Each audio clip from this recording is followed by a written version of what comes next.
வணக்கம் கண்ணுகளா, நீங்கள் எப்படி இருக்கீங்க? நான் ரொம்ப நல்லா இருக்கேன். இன்றைக்கி ஈவினிங் ஸ்நாக்ஸ் ஒன்று பார்க்கலாங்கன்னு. அது இட்லி மாவில் வச்சு ஒரு போண்டா செய்யலாம்.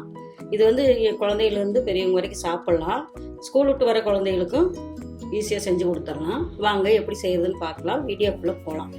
இங்கே இட்லி மாவு நல்லா கெட்டியாக இருக்கிற மாவை பார்த்து ஒரு 3 கரண்டி எடுத்துக்கலாம்.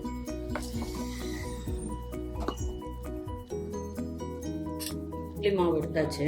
இது கூட பெரிய வெங்காயம் நல்லா பொடியாக கட் பண்ணி உள்ள போட்டுக்கலாம். அடுத்தது கொத்தமல்லி, கருவேப்பிலை எல்லாம் பொடியாக கட் பண்ணி அதை உள்ள போட்டுக்கலாம். பச்சை மிளகாய் 1 பொடியாக அரைஞ்சி வச்சுருக்கேன், அதையும் உள்ள போட்டுக்கலாம்.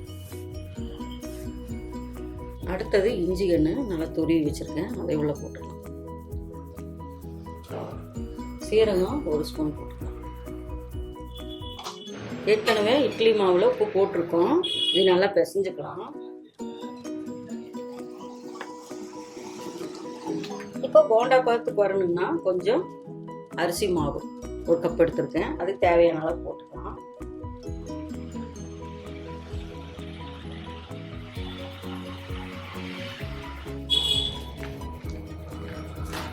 ரொம்ப போட்டாதே ரொம்ப கெட்டி ஆயிடும். ஓரளவுக்கு தேவையான அளவு.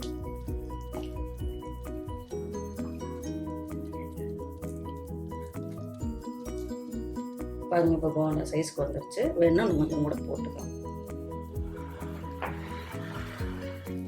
பாருங்க, எண்ணெய் காஞ்சிருச்சு.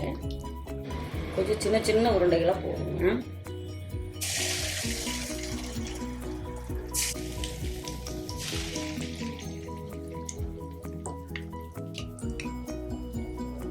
நல்லா வேகட்டும். பாருங்க, சூப்பராக ரெடி ஆயிடுச்சு. நல்லா செவந்துருச்சு. எடுத்துடலாம்.